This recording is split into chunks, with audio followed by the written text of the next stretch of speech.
Chaque année, plus de 3 millions de tonnes d'huile d'olive sont produites dans le monde. C'est une quantité si vertigineuse que, mise en bouteille d'1 litre, elle formerait une file ininterrompue capable de traverser un océan entier. Mais derrière ce chiffre se cache un mystère que la plupart des gens n'ont jamais vu. Que se passe-t-il vraiment pour qu'une simple olive devienne ce liquide doré qui brasse des milliards ? La vérité, c'est qu'au cœur d'un moulin à huile moderne, une usine spécialisée dans l'huile d'olive, se déroule un processus si précis, si délicat et en même temps si brutal qu'une erreur de quelques minutes peut détruire la saveur, l'arôme et l'identité de toute une production. Et c'est bien ce que presque personne n'imagine en ouvrant une bouteille dans sa cuisine. Et c'est précisément là que vous entrez en scène. Bienvenue sur la chaîne Usines et Secrets. Dans l'épisode d'aujourd'hui, vous allez découvrir chaque étape du parcours qui transforme ces petits fruits en l'un des aliments les plus précieux et les plus surveillés de la planète. Mais avant de pénétrer dans les machines, les cuves et les secrets technologiques, il faut revenir au commencement, l'origine de l'olive. Un fruit petit, amer, résistant, cultivé depuis des milliers d'années sur les rivages de la Méditerranée. Les peuples anciens voyaient déjà dans cet arbre un symbole de vie, de force et de prospérité. Aujourd'hui, il alimente l'une des filières industrielles les plus anciennes et, en même temps, les plus modernes du monde. Avant de découvrir les machines qui ne s'arrêtent jamais et les secrets qui font d'une huile une véritable extra vierge, pensez déjà à vous abonner ici sur Usines et Secrets. Après tout, pensez-vous que toutes les bouteilles d'huile d'olive sont vraiment ce qu'elles prétendent être ?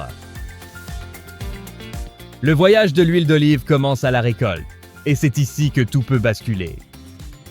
L'olivier, qui passe l'année entière à concentrer son énergie dans le fruit, doit être traité avec une précision presque chirurgicale au moment de la cueillette. Chaque minute compte. Un léger retard peut compromettre l'arôme, la fraîcheur et l'acidité et transformer une huile premium en quelque chose de banal, sans éclat. Il existe 2 grandes méthodes de récolte. La méthode traditionnelle, réalisée à la main, est lente, délicate et préserve mieux l'intégrité du fruit. Des filets sont déployés sous les arbres et les ouvriers utilisent de petits râteaux pour faire tomber les olives avec soin. C'est un procédé presque artisanal qui limite les chocs et évite les blessures invisibles, le genre de dommage qui accélère l'oxydation. De l'autre côté, il y a la récolte mécanisée. D'immenses machines enserrent l'arbre et font vibrer son tronc pour faire tomber les fruits en quelques secondes. L'efficacité est spectaculaire, mais le moindre mauvais réglage peut écraser les olives, casser les branches et déclencher une détérioration chimique immédiate. Dès que le fruit touche le sol ou le bac de la machine, le compte à rebours commence. Les meilleures usines travaillent avec une limite de 6 à 12 heures entre la récolte et l'extraction. Au-delà, la fermentation naturelle s'intensifie, des défauts aromatiques apparaissent et ce potentiel extra vierge se perd à jamais. Les olives sont rapidement acheminées vers le moulin dans des caisses ventilées, afin d'éviter la chaleur et une pression excessive. Une fois sur place, la première étape consiste à éliminer les impuretés, feuilles, brindilles, poussières et tous corps étrangers susceptibles d'apporter de l'amertume ou une contamination. Des ventilateurs industriels créent un flux d'air qui sépare les feuilles du fruit, tandis que des bassins d'eau en rotation lavent les olives dans un mouvement hypnotique. Ici, il existe un détail peu connu. Une seule feuille broyée avec le fruit peut rendre l'huile excessivement amère à cause des composés libérés pendant la pression.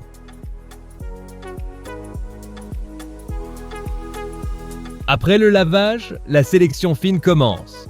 Les olives passent sur des tapis vibrants et sous des capteurs capables de repérer des défauts presque invisibles, comme de petites traces de fermentation ou des perforations laissées par les insectes. Dans les moulins les plus avancés, Les trieurs optiques entrent en scène. Des caméras de haute précision éclairent chaque fruit et des jets d'air écartent instantanément toute olive inadéquate. Le résultat, c'est un tri presque parfait qui élimine tout ce qui pourrait compromettre l'arôme et la stabilité. Cette exigence a une raison. Pour chaque litre de véritable huile d'olive extra vierge, il faut entre 6 et 10 kg d'olive parfaite. Cela signifie qu'un lot ne peut avancer que s'il est absolument propre, frais et sain. Si même un faible pourcentage était fermenté, tout le profil sensoriel s'effondre, peu importe le niveau de sophistication des machines. À la fin de cette étape, le moulin réunit une masse irréprochable de fruits, prête pour la phase la plus technologique de l'usine. La suite du parcours fait intervenir chaleur maîtrisée, acier inoxydable et machine capable d'extraire en quelques minutes le cœur aromatique du fruit. C'est une sélection impitoyable. Et c'est précisément cette sélection qui sépare l'huile d'olive ordinaire de ce que nous appelons l'extra vierge. Dans un instant, nous allons entrer dans le cœur technologique de l'usine, là où l'olive est enfin transformée, et où se joue la partie la plus révélatrice de tout le processus. Une fois la sélection terminée, les olives arrivent dans la partie la plus technologique du moulin, un environnement où le bruit des machines et l'arôme intense de la pâte fraîchement broyée annoncent que nous sommes sur le point d'assister à la naissance de l'huile. Ici, la tradition et l'ingénierie se rencontrent pour transformer le fruit en huile avec une précision absolue. La première étape, c'est le broyage. Autrefois, d'immenses meules de granit écrasaient lentement les fruits. Aujourd'hui, des disques métalliques tournent à grande vitesse, broyant la pulpe, le noyau et la peau jusqu'à former une pâte homogène. C'est dans cette pâte que se trouvent les arômes, les antioxydants et l'huile encore emprisonnée dans les cellules. Mais contrairement à ce que beaucoup imaginent, l'huile d'olive ne naît pas ici. Le broyage ne fait que préparer le terrain pour la véritable transformation. Vient ensuite l'étape la plus sensible de tout le processus, le malaxage. La pâte est placée dans des cuves en acier inoxydable et brassée lentement par des pales internes, comme si elle recevait un massage contrôlé. Ce mouvement doux permet à de minuscules gouttelettes d'huile de se rassembler pour former des gouttes plus grandes, qu'il sera ensuite possible de séparer. La température est critique. Au-dessus de 27 degrés Celsius, l'huile perd sa fraîcheur et cesse d'être extra vierge. C'est pourquoi des capteurs surveillent chaque degré pendant que des opérateurs expérimentés observent l'arôme qui monte des cuves. Beaucoup disent qu'ils peuvent sentir le moment parfait, rien qu'à l'odeur. Après cette préparation, la pâte passe dans la machine qui a révolutionné l'industrie. La centrifugeuse horizontale. À l'intérieur, le cylindre tourne à une vitesse impressionnante, en appliquant des forces équivalentes à plusieurs fois la gravité. Cette rotation sépare 3 éléments, l'eau, les solides et l'huile. En quelques secondes, l'huile d'olive est libérée presque sans contact avec l'air, ce qui préserve sa saveur et évite l'oxydation. Le contraste avec les méthodes anciennes est immense. Ce qui prenait autrefois des heures se produit désormais en quelques instants, avec bien plus de pureté et de précision. Et voici un fait surprenant. L'huile qui sort de la centrifugeuse n'est pas dorée. Elle est trouble, épaisse et souvent d'un vert intense. Cet aspect démontre le mythe selon lequel la couleur est synonyme de qualité. Il existe d'excellentes huiles très jaunes et des huiles moyennes d'un vert impressionnant. La couleur dépend de la variété, du degré de maturité et de la présence de pigments naturels, pas du niveau de qualité. Autre point peu connu, le débat entre huile filtrée et huile non filtrée. Beaucoup pensent que l'huile trouble est plus naturelle. Mais en réalité, l'huile non filtrée contient des microparticules qui accélèrent l'oxydation. Elle est savoureuse dans les premiers jours, mais perd sa fraîcheur plus rapidement. L'huile filtrée, elle, est plus stable et conserve son arôme bien plus longtemps. Les deux ont leur valeur. Elles suivent simplement des cycles différents. Tout au long de ce processus, une armée de capteurs surveille la température, les vibrations et l'oxygénation. Dans les moulins modernes, la salle de contrôle ressemble au cockpit d'un avion. Des écrans affichent des graphiques en temps réel et la moindre anomalie pousse le système à ajuster automatiquement l'opération. C'est essentiel car le rendement de l'olive est très faible. En moyenne, seulement 15% à 20% du fruit devient de l'huile. Pour remplir une bouteille de 500 ml, il faut environ 4 kg d'olives irréprochables. Quand l'extraction s'achève, on obtient une huile brute chargée d'arômes et de composés frais. Mais elle doit encore être stabilisée, filtrée ou décantée, puis protégée de l'oxygène. Des étapes essentielles pour préserver sa saveur jusqu'à son arrivée chez le consommateur. Et c'est précisément ce que nous allons découvrir dans la prochaine étape, où technologie, robotique et ingénierie transforment une huile tout juste née en un produit prêt à parcourir le monde. Quand l'huile sort de la centrifugeuse, c'est encore un liquide vivant, chargé de petites particules de pulpe et de micro-gouttelettes d'eau. C'est ici que commence l'une des étapes les plus sensibles du processus. Filtrer ou ne pas filtrer. Cette décision change l'apparence, la durée de conservation et même le profil aromatique de l'huile. Dans les moulins modernes, la filtration agit comme un polissage délicat. L'huile passe à travers des plaques de cellulose ou des membranes très fines qui retirent les impuretés sans altérer ses composés naturels. Le résultat est une huile plus stable, plus limpide et dotée d'une durée de vie plus longue. L'huile non filtrée, elle, la fameuse Novello, conserve des particules en suspension qui lui donnent une saveur intense, mais accélèrent aussi l'oxydation. C'est une huile vibrante mais éphémère, parfaite pour une consommation rapide. Aucune n'est supérieure à l'autre, elles suivent simplement des cycles différents. Une fois le mode de filtration défini, l'huile est dirigée vers l'une des zones les plus technologiques du moulin, les cuves de stockage. Ce sont des structures colossales en acier inoxydable qui fonctionnent comme des coffres-forts. La lumière n'y pénètre pas, la température y est contrôlée, et le contact avec l'air y est presque nul. L'espace vide dans la cuve est rempli d'azote ou d'argon, des gaz inertes qui créent une sorte de bouclier invisible contre l'oxydation. Un simple flux d'air pourrait compromettre des semaines de travail, c'est pourquoi cette protection ne se négocie pas. Des capteurs répartis dans toute la salle surveillent chaque détail. Température, pression interne, vibration et même variations chimiques. Si la température dépasse le niveau idéal, généralement entre 14 et 18 degrés Celsius, une alerte se déclenche. Cela peut sembler excessif, mais une variation de quelques degrés suffit à modifier la fraîcheur, l'arôme et la stabilité de l'huile. Dans les moulins haut de gamme, le stockage relève presque du travail de laboratoire. En parallèle, le contrôle qualité entre en scène. Des robots et des équipements d'analyse effectuent des relevés qui auraient été impossibles il y a encore quelques décennies. Des chromatographes identifient les acides gras, les composés volatiles et les marqueurs chimiques qui déterminent si l'huile peut réellement être étiquetée comme extra vierge. Cela permet d'éviter les fraudes, les mélanges indésirables et garantit que chaque lot respecte des normes internationales rigoureuses.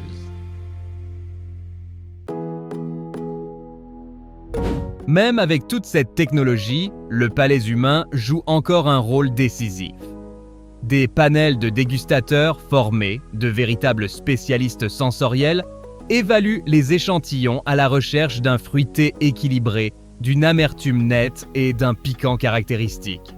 Le moindre défaut, presque imperceptible pour le consommateur ordinaire, peut déclasser le lot. C'est une étape où tradition et science se complètent. Quand l'huile est approuvée, l'étape finale commence, le conditionnement. Et ici, une simple erreur peut tout ruiner. Les bouteilles transparentes, par exemple, laissent entrer la lumière, ce qui provoque une oxydation accélérée. C'est pourquoi les meilleurs producteurs utilisent des bouteilles foncées, des boîtes métalliques ou des contenants totalement opaques. En plus, les machines de remplissage utilisent le vide ou une injection d'azote dans les bouteilles avant la fermeture, afin de chasser l'oxygène résiduel et de prolonger la fraîcheur. Tous ces soins peuvent sembler excessifs, mais c'est précisément ce qui permet à l'huile de conserver son arôme, sa couleur et sa saveur jusqu'à votre cuisine.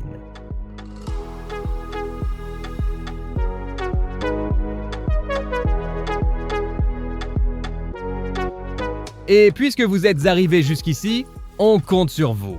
Laissez votre like pour soutenir Usines et Secrets.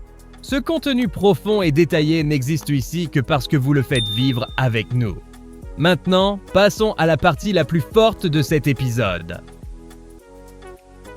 Nous allons révéler comment l'huile d'olive voyage à travers le monde, pourquoi tant de fraudes entourent ce marché et comment reconnaître une huile vraiment authentique en rayon. Préparez-vous, car la prochaine étape apporte une révélation qui va complètement changer votre manière d'acheter l'huile d'olive. Quand l'huile d'olive quitte enfin la ligne de conditionnement, un voyage que peu de gens imaginent commence. Elle a peut-être vu le jour dans une exploitation de l'intérieur du Portugal, dans l'Andalousie baignée de soleil ou sur les collines de Toscane. Mais en quelques jours, elle traversera déjà les océans dans des conteneurs climatisés. Oui, l'huile d'olive ne voyage pas comme n'importe quel aliment. La température à l'intérieur du conteneur doit rester stable, la lumière doit être totalement absente et les vibrations doivent être maîtrisées. Tout cela pour empêcher que la saveur ne se dégrade avant même d'arriver en rayon. Ce que peu de gens savent, c'est que beaucoup des huiles d'olive que nous trouvons au supermarché sont issues de mélanges internationaux. Un lot peut être récolté en Espagne, filtré en Italie, stocké en Grèce et mis en bouteille au Portugal. Cela peut sembler étrange, mais ce modèle est courant, car certaines grandes entreprises achètent de l'huile en vrac dans différents pays et créent des blends spécifiques, plus doux, plus fruités, plus ardents. Ce n'est pas une fraude, c'est une stratégie. La véritable fraude se trouve ailleurs. Et voici une révélation qui en effraie plus d'un. On estime que jusqu'à 70% de l'huile d'olive vendue dans le monde a déjà fait l'objet d'une forme d'adultération à un moment de la chaîne mondiale. Le problème n'est pas l'huile pure, mais la tentation de la mélanger avec des huiles moins chères, comme le soja ou le tournesol, tout en l'étiquetant comme extra vierge. Lors de certains scandales historiques, des tests en laboratoire ont découvert des lots qui contenaient moins de 20% de véritable huile d'olive. C'est pour cela que des gouvernements et des organisations internationales ont mis en place des règles plus strictes, des certifications et des analyses chimiques obligatoires. Mais comment le consommateur ordinaire peut-il se protéger? Voici 3 signes décisifs. D'abord, méfiez-vous des prix trop bas. Une véritable huile d'olive extra vierge exige une matière première parfaite, une extraction rapide et une technologie de pointe. Rien de tout cela n'est bon marché. Ensuite, privilégiez les emballages foncés ou les boîtes métalliques. Ils protègent mieux l'arôme et prolongent la durée de conservation. Troisièmement, cherchez la date de récolte et pas seulement la date limite. Plus l'huile est fraîche, plus son fruité est intense et plus l'oxydation reste faible. L'huile d'olive est un aliment vivant et son apogée se situe généralement dans les 12 mois suivant la récolte. Et puisque nous parlons de curiosité mondiale, en voici une qui surprend beaucoup de monde. La majeure partie des olives que vous consommez ne vient pas des pays que vous imaginez. L'Espagne, à elle seule, produit plus de 40% de l'huile d'olive mondiale, une quantité si gigantesque qu'aucune autre nation ne s'en approche. Certaines saisons, l'Andalousie récolte tant que ses oliveraies, vues du ciel, ressemblent à un damier infini. Maintenant que vous connaissez chaque secret derrière ce liquide précieux, de l'arbre à la cuve, de la centrifugeuse au navire, il devient impossible de regarder une bouteille d'huile d'olive de la même manière. À l'intérieur, il y a une alliance de nature, d'ingénierie, de tradition et de science qui a traversé les siècles et façonné des cultures entières autour de la Méditerranée. Et avant de continuer, dites-moi une chose dans les commentaires. Depuis quelle ville regardez-vous cette vidéo? J'ai envie de savoir jusqu'où ce savoir voyage. Si vous avez aimé ce voyage dans l'univers de l'huile d'olive, pensez à vous abonner dès maintenant ici sur Usines et Secrets. Parce que chaque semaine, nous plongeons dans les coulisses de l'industrie. Toujours avec des histoires surprenantes et des procédés incroyables que vous n'aviez encore jamais vus. Et si vous pensez avoir déjà tout vu, alors vous n'imaginez pas l'usine que nous avons montrée dans notre dernier épisode. Elle apparaît déjà sur votre écran, cliquez et venez avec moi découvrir un autre secret caché ici sur Usines et Secrets. Je vous envoie un grand salut et je vous attends là-bas.